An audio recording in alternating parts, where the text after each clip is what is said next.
Hello, it's Sonia Barrett once again, and today I want to talk about a society programmed for sickness and death.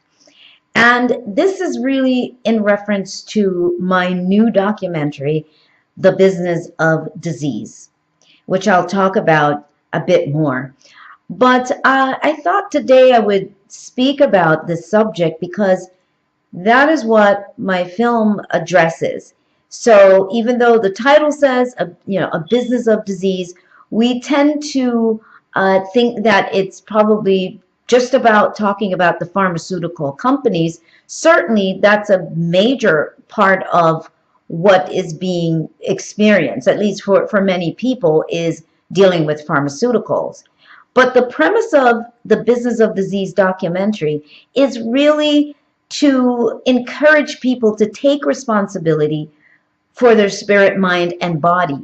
Because you see, the business of disease, it's more than just about taking pharmaceuticals. It's more than, just about running off to the doctor.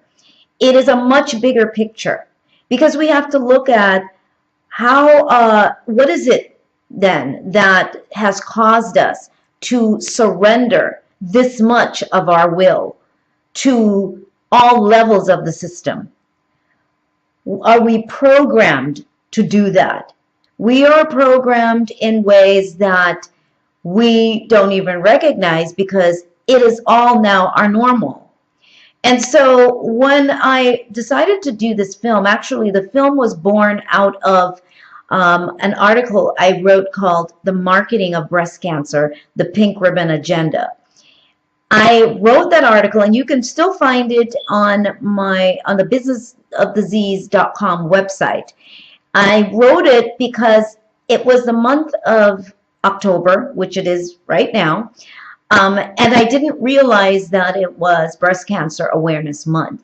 And so I got really tired of what appeared to be an over-marketing. Everywhere I went, they were asking, do I want to contribute? And I thought, well, where is this money going to? Running for a cure, all of that. What is going on here? Now, we are a very trendy society. And so because of that, it's very easy for us to get into trends. We don't recognize illness. We don't recognize disease as a trend as well.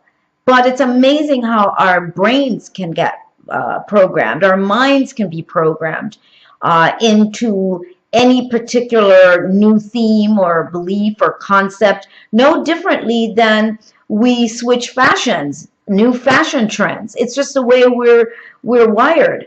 And it all becomes our new normal. And we don't recognize that this is now a normal thing for us. It's interesting the way the projections, the programming, the idea is projected to us. So in looking at taking responsibility for ourselves, we have to realize that we are actually renting out our bodies to not just the traditional or allopathic medicine, Western medicine, but we rent our bodies out, we rent our minds out as well to much of the systems that do a tremendous amount of controlling what we think, what we're going to believe, and with our permission. So let me say that as well, with our permission. And some may say, yeah, but people don't know. People don't know. Well, people have to be curious enough. People have to want to wake up to questioning everything about their life. Religion, same thing. We're sold ideas and concepts based on someone else's idea that they've formulated, and we run with it. So we run with a great many things. Politics, the same thing. We can see it now in the political arena, the kind of programming that we're dealing with media, with education, with our work environment, the corporate system. There's so many ways in which we are shaped by someone else's design. And what I continue, again, to encourage people to do is to wake up to realizing that you are responsible for you, for your body, for your mind, for your spirit, whatever you may interpret your spirit to be. That which is in this vehicle, that which makes my hands move, that which animates my mouth moving, my forehead wrinkling. There is something else. My body is not just simply doing these things. There's something else that's animating my entire form. I'm able to process a thought. I'm able to speak to you.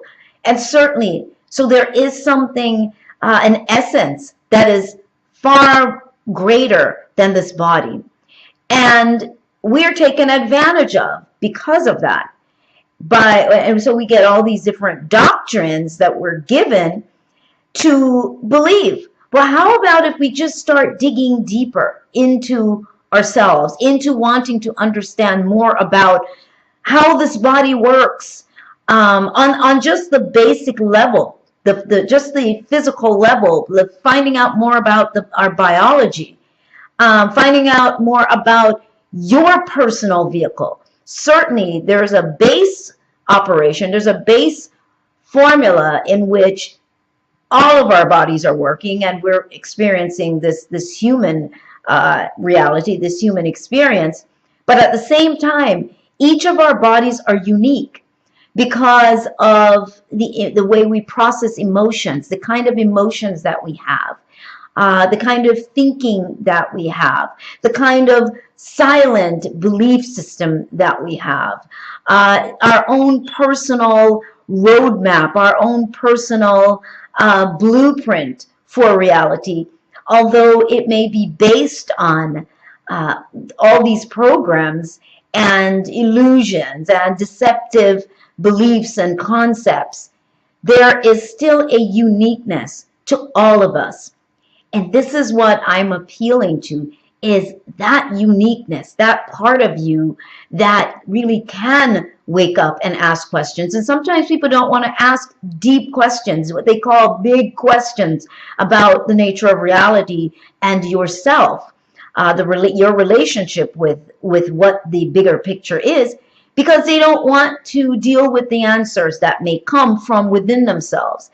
They don't want to deal with the responsibility of change. And when we relinquish everything about ourselves, our bodies in particular right now, our health, when we relinquish that to someone else, we give them permission to make decisions for us, which is what our system does, our government does, our educational system does, our religious systems. That's what they do, spiritual systems. They make decisions for us in terms of what reality should look like, what the protocols should be for us to function as a human being, what is okay to ask, what questions are okay to ask, and what questions are not. Don't question God. That's a really big one. Don't question some things we're not meant to know. By who says all of this? Where does all this come from? Somebody else told somebody else that told somebody else, and then there you are. So your parents hand that to you. Your religious beliefs hand that to you. Your religious leaders, rather, hand that to you. And so we trust all these people. So because we trust them, we don't ask the profound questions that we need to ask. And we must understand that our bodies break down and they fall apart for much deeper reasons other than a topical reason that we might seem to be handed about getting cancer or diabetes or what are some of the other illnesses? I can't even think of them right now, but there's so many of them. Someone hands that over to us, right?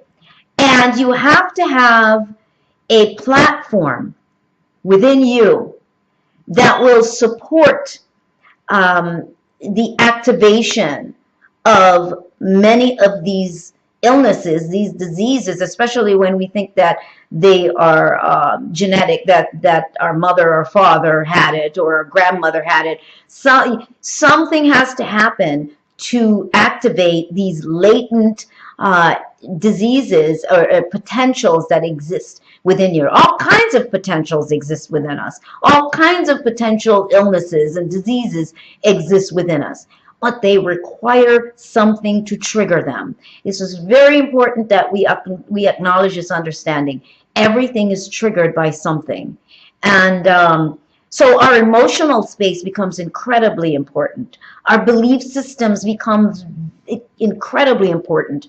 Our perception, it becomes incredibly important. How small is your perception? Can you expand your perception outside of the box that you've been given?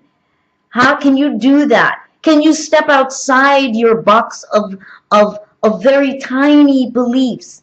How can you limit what's possible? How can you limit creation?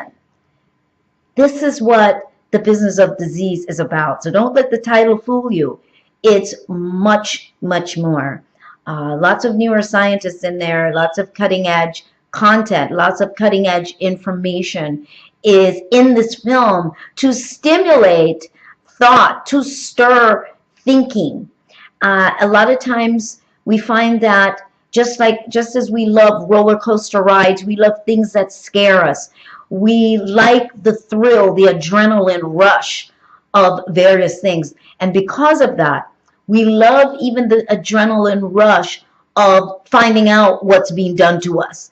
What bad thing is being done to us, because then we all get to talk about it.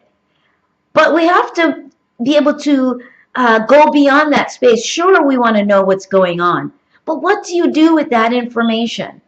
I've seen so many people who are activists. They're fighting, conspiracy theories, which a lot, there's a great many that are not conspiracy. They really are actuality. They really are going on.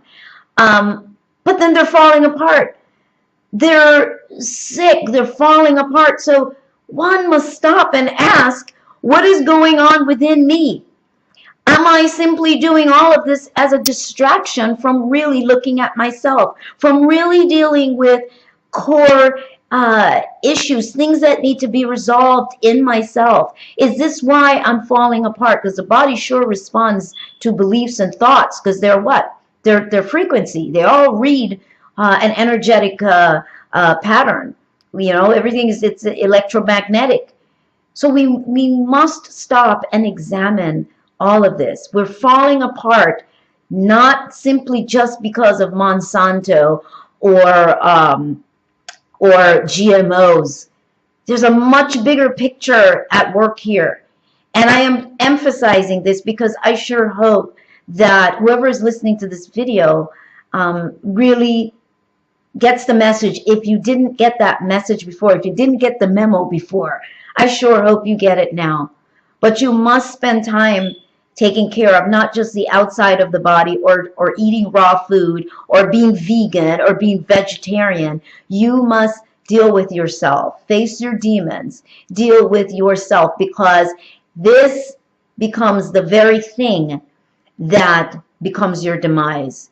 It becomes the very thing that makes one vulnerable to be taken advantage of by many of the systems in place. It really does become the thing that takes us down. So you own yourself, no one else. Doesn't matter, even if somebody locked you up, you're physically chained, you've got, yes, there's psychological slavery, but if we don't recognize that we really are owners of ourselves and our temples, then it makes it very challenging to repair ourselves or to tune in and to hear what the direction is that we must take. So the film is saying it's not just about a surgery, and it's certainly not just about taking the next herb, but it is really saying all of these things that I'm saying to you right now. How does my brain work? How does my emotions affect my health, my body? What is it that's possible for me as an evolving being? These are the deep questions. So, anyway, to find out more about the Business of Disease documentary, which is now available only on my website at this time. You can see it pay-per-view right now. You can get the DVD, pre-order it for the holidays. You can also get the book that's a supplement to the film, Health and Inside Job and Outside Business. The book is a chapter written by everybody in the film. What else can I say?